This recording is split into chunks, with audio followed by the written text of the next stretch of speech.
sondolang VGR alam lo lapen ke autonomous state ke long weg nang ji la ke nitum pulo lapen 125 alam ta nitum pulo lapen dak alam benar long nitum kado we ta tok et lo la kado we ke nitum kadiman lo APHLC pen lapen APHLC pen pindige an ke cuci pen si nilitum dak claim lo lapen ke nilitum motrok arni aku meeting do tu yelang nilitum seminar do tu yelang sik sidul lapen autonomous state aputhak lapen ke ako Agos pai inkoy arni nilitum dak rally do tu yelang nona make rat atom hanitum hang o ingtum te athema kheti claim nangji sai tiki nangji soke e tangwang welang la si soke e papetang da sinang खेती के क्लेम के लगे bang botor ating man si ili claim nang ji botor ke itum hanang hong dundi la potsi nili itum program akit ke APHLC itum no mat ke en edet lo la pen non ke en pu ini dak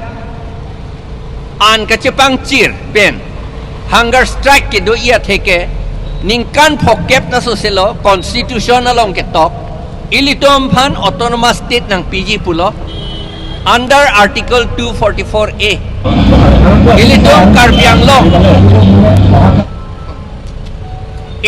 Karbianglong ophan lapen dimahasao ophan. Sita non anta ilitum manang pipedet.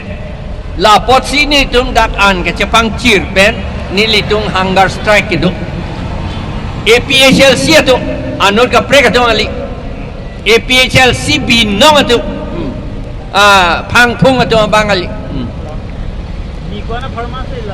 nitum dak hunger strike ke doji puga cesik ke pini penap lapen penap dik thom kep raisi lapen agos isiarni ladak ke doji phansi dak rong ni hang phomyong te dak ho rong khelan dak Catholic Church athingnu ladak akang bura penta rong asar penta nitum permission and ed lo do tame pula athemanon ke school ta ave Don Bosco te bokhet do sitala tum school ave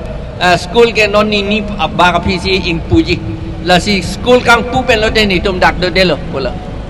la si SP bang ekroi lo pu ama DC bang kroi krede pu karjulo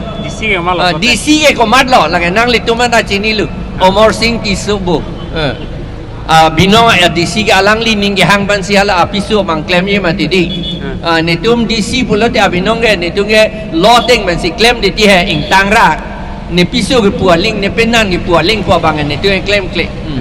sita non Karbianglong la sonang ke plang tang lo la si la bange ha aning ke hang lo la ka bange netum na pudun de ha pualing puana sita netum bang ke dak hunger strike ke dolo autonomous state ke long weg ya phan lapen isona bangke pharo isira engkoi rapho constitution kelar constitution amendment halada ketok ilitum Karbianglong autonomous council lapen kadokove autonomous council 6 schedule pen kedo autonomous council an panchayat acting papisun tugi pusi haladak 125th amendment along tipudo la sini tum ke kroi kri lake papisun long le sik schedule ke the pik lake ing tui pik lake panchayat pen pang barlo te thang da chupodun de sik schedule long ke la posi sik schedule phan kapisun abang ke nitum kroi kri la pen nilitum aprang parliamentary committee anon sorma kewang hota nilitum cingki dun lo tapi dun lo nilitum poncat methanga poncat do halake article 243D constitutional long ke tok do by whatever name called amen a link nang tum putame la bangke amen a link tame nang tum ke do kopya poncat lo ma hala le chepe do nun pusi article 243D along ke tok do lasi nilitum pudun lo lapen non tanitum lasi kadiman lo Nilitung karbiatom bhan ke serwan kep dovek nang ji. Lagay ilito maponchayat lo. Kukia tom hange tulsung waisa pu do la pe dovek nang ji. Dimasa hange raji nai sokho pu dovek nang ji. Rengma hange injang tirubunyo song sadven pu dovek nang ji. Lapen ke boro hange gamiaria fad pu dovek nang ji. Lapen ke